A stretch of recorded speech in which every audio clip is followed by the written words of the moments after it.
One of the things that I found with this as a CEO and as an entrepreneur is that we have to really do a good job managing expectations. Expectations of clients, managing expectations of team members, managing expectations of strategic partners, and just making sure that we're all on the same page so that there aren't any misunderstandings. Entrepreneurs are the greatest group to have influence over making the world a better place, making the world a more innovative space, bringing more value to the community. In North America, 90% of the economy, the backbone is small to medium-sized business.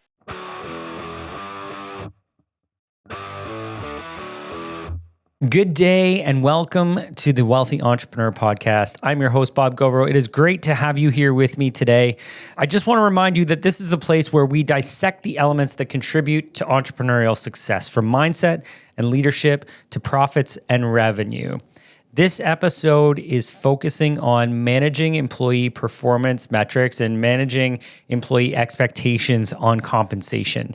And I'm going to jump right into it today, but super grateful that you're here joining me. You know, I've had this conversation with a number of entrepreneurs over the last, couple months, maybe even the last 6 months. And one of the challenges that we've seen, and I think it's maybe just some of the ways that society has sort of become over the last couple of years, there's a lot of what about me sort of mentality and, me first versus bringing value to other people. And one of the things that I found with this as a CEO and as an entrepreneur is that we have to really do a good job managing expectations. Expectations of clients, managing expectations of team members, managing expectations of strategic partners, and just making sure that we're all on the same page so that there aren't any misunderstandings. And specifically, I want to talk about today, misunderstandings with team members. And recently, I'm going to share with you guys, I had a strategic planning session with my team as we head into a new year. We always talk about what some of the big plans are for the year, some of the exciting things. Our theme for this year is momentum and client success, which is great. So momentum meaning, we've had a lot of great progress. Let's continue that progress. No major shifts in strategy, but just continue that momentum and focus on client success and communication. And again, I feel like for many of us, we've seen that a lot of people just have a misalignment with, expectations of what people are entitled to. And, I had to approach this with my team because as we continue to grow and add more people like you as an entrepreneur, if you're going from solopreneur to building a business, or you've got a business and you've got multiple employees, or you want to get to a place where you have multiple employees, we have to manage expectations. And I've talked about this before, and I will always talk about this. The new employment or the new employee-employer relationship has to be focused on one of transparency, of care, but on alignment in making sure that everyone on the team understands exactly what's expected of them and how that they will be treated and the opportunities that lie ahead based on how they perform. And because I feel like with all of the changes, people have expectations that they don't need to perform, they don't need to work as hard in order to continue to just be handed performance increases and compensation increases. And I feel very strongly that this is just based on misalignment. So I want to share with you guys how I presented this to my team at our strategy day. And I think it was fairly effective because overall, there were a lot of gratitudes related to any compensation increases. And those where there wasn't compensation increases, there was an understanding as to why and the things that need to happen in order to get to the next level. So I'm going to share with you my approach. So when I talk to my team, I want to make sure that we're managing expectations and that they understand that there's one of three sorts of employee performance levels. And I've characterized it as three. Others might characterize it differently, but mine is of three. The very first level is the underperformer. Now, the underperformer is an individual who we've identified within the organization is struggling to meet their output or their objectives. And, in our organization, there's lots of support, right? We're a team. If somebody falls off and is struggling, whether there's things going on in their personal life or their professional life, and they're just not able to get the outcomes and the results that they need during the day, we work with them. We don't immediately cut people off. I know people say, hire slow, fire fast. I don't necessarily believe in the fire fast. Certainly there's circumstances where if it's a cultural misalignment or if there's a poison inside the organization, yes, maybe fire fast. But if it's someone who's struggling to hit their productivity levels, we're here to support. We invest too much time in making sure we find the right people who are a good fit with the organization. We're not willing to just say, oh, you're struggling, see you later. Although it does happen over time if we can't get people back in line. I don't want to suggest that. I just want to say we want to make sure that we're supporting people. And this is our take on how we do this. So the underperformer, typically, this person knows that they're underperforming. It's been identified because we have weekly check-ins with their managers based on expectations. How are they performing? And so there should be no surprises when we identify somebody and say, you're underperforming. They're already aware of it because of the consistent alignment of here's what's expected. How are you performing? And so we said in this case, or I said in this case, if you're an underperformer, you're likely on a performance improvement plan, which means the team is working with you to try and revise your goals or revise the processes in how you get to the outcomes that you need to be successful in your role. Because ultimately what we're trying to get is them up to level 2. So if you're in level 1, you're underperforming. And if you can't get to a point where you are performing at a satisfactory level, not at a high performance level, but at a satisfactory level, then we're going to have more difficult conversations because, we need everybody to perform so that we deliver client success.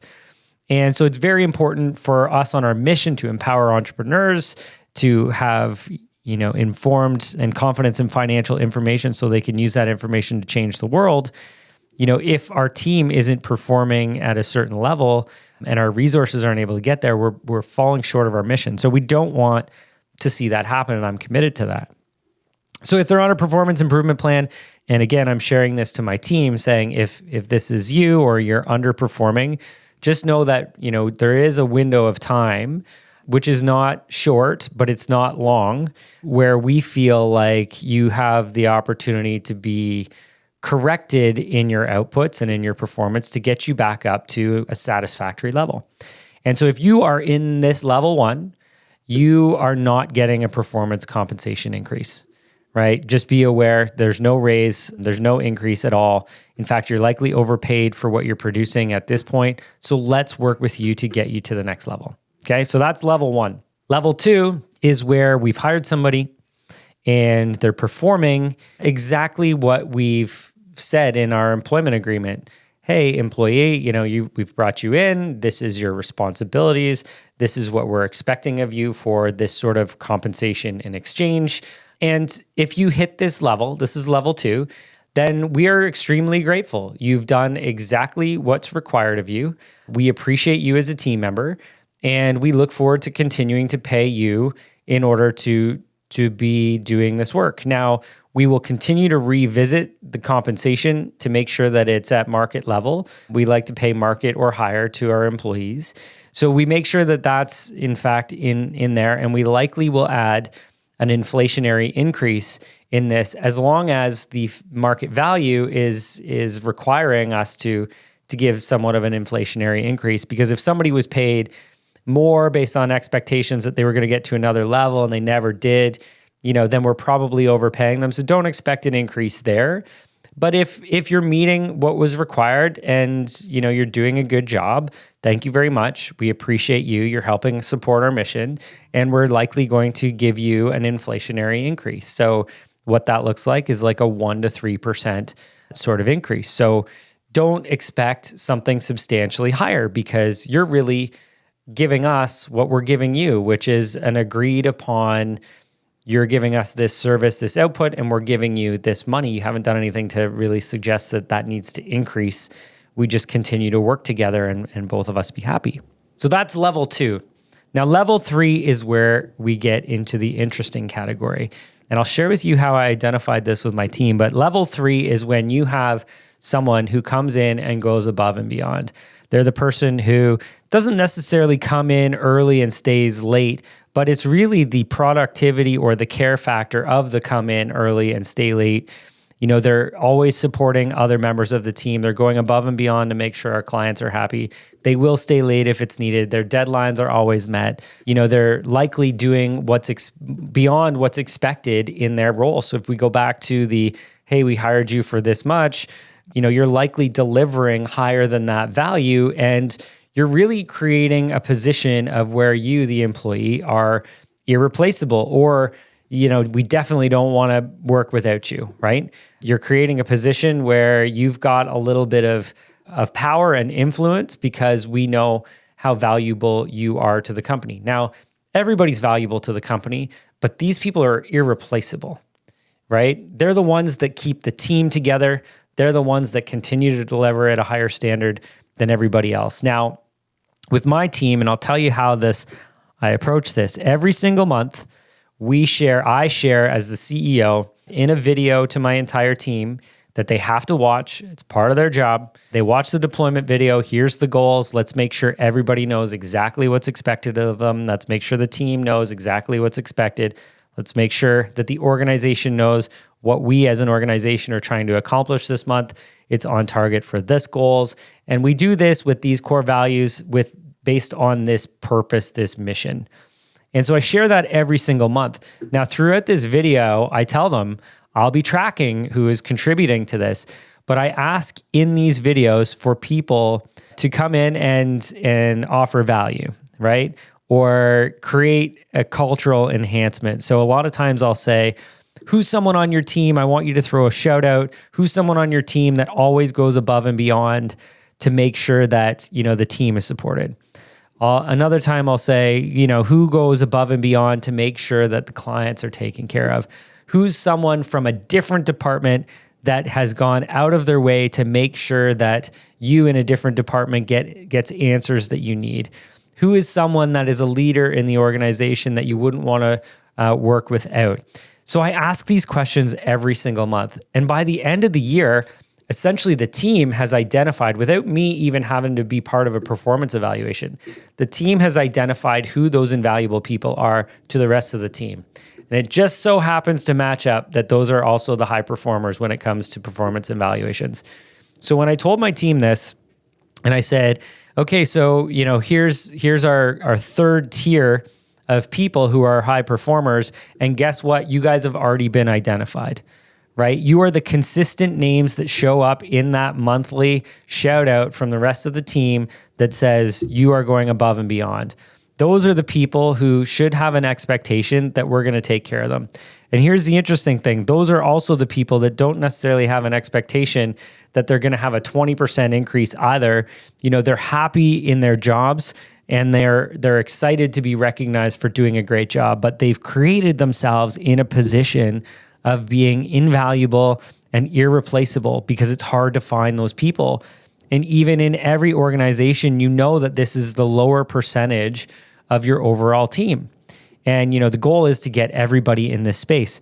So this year I said, hey, you guys have already identified, and I gave a few people on our team some shout outs. I said, that Melissa on our bookkeeping team is somebody who is constantly being shouted out that is going above and beyond.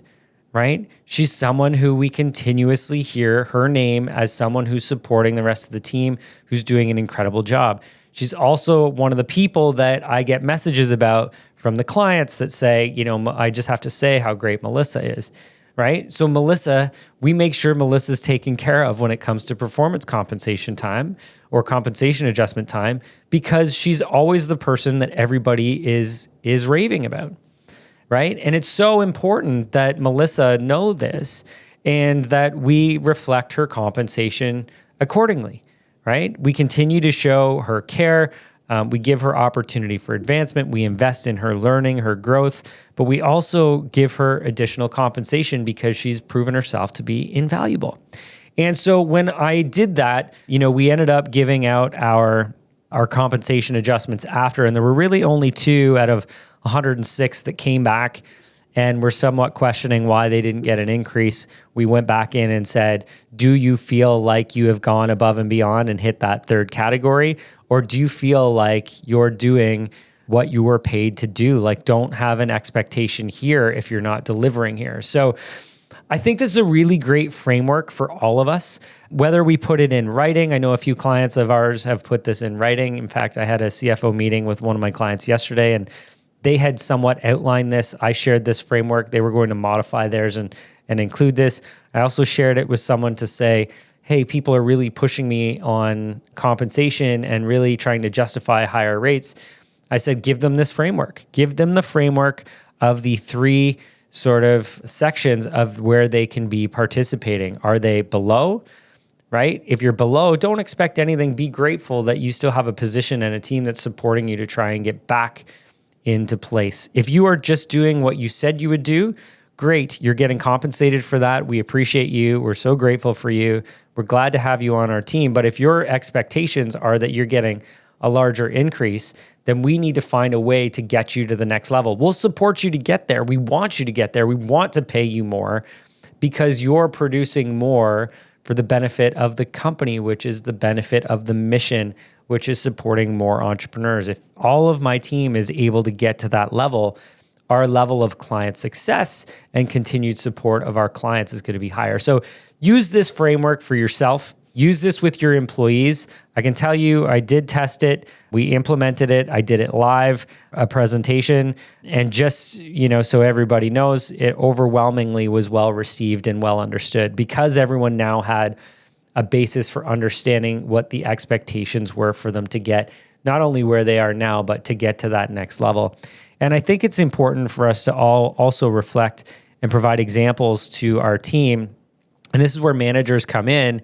Managers to share with their team what getting to level 3 looks like what is an example in their specific role of what they can get to. So anyway, that is my take on this. This is how we manage employee compensation objectives and manage the expectations of those employees, because we want to ensure that we're aligned. If we're not aligned, then that's when we have employee retention issues, and then we're constantly trying to find new people. So let's make sure that we're aligned. Guys, this has been the Wealthy Entrepreneur Podcast. My name is Bob Govro. It's been great to have you here with me. Hopefully this was really insightful. If you felt it was insightful and you know someone that you think could benefit from this, grab a copy or a share this out. We're here to help support entrepreneurs to become as successful as they possibly can so that we can change the world together. Listen, entrepreneurs are the greatest group, in my opinion, in the world who have influence over making the world a better place, in making the world a more innovative space, bringing more value to the community. I know in North America, 90% of the economy, the backbone is small to medium-sized business. That's who we're here to support because we feel together we can make a dramatic impact of positive change in the world. So if you know somebody who you think would benefit from that, who's struggling with managing employee expectations related to compensation, share this with them, this framework. It definitely works. If this is something that you've enjoyed, leave a comment, give us a like. Make sure you follow this podcast. We do release a podcast every single week. It would be great to be able to notify you when the next one comes out. We love to have our followers in here being up to date. I will always bring insights along my journey of what has worked for me and for the thousands of businesses that we support across North America. So continue to follow us and hear and listen to that. Leave any comments, any questions below. Happy to answer that. Otherwise, make sure you check out our team, govrocpa.ca. Check out the Hire Us page or Join Us page on our website. Our website really is focusing on that side of marketing towards potential candidates, that we make sure that the candidates that are coming through are aligned with our values. And then we continue to focus on making sure that we're aligned as far as expectations go, which is what I've shared today. So hopefully this was insightful. Feel free to share this out. Leave any comments. Make sure you follow us so that you hear it next time. This has been the Wealthy Entrepreneur Podcast. Thanks for joining me. We'll see you next time.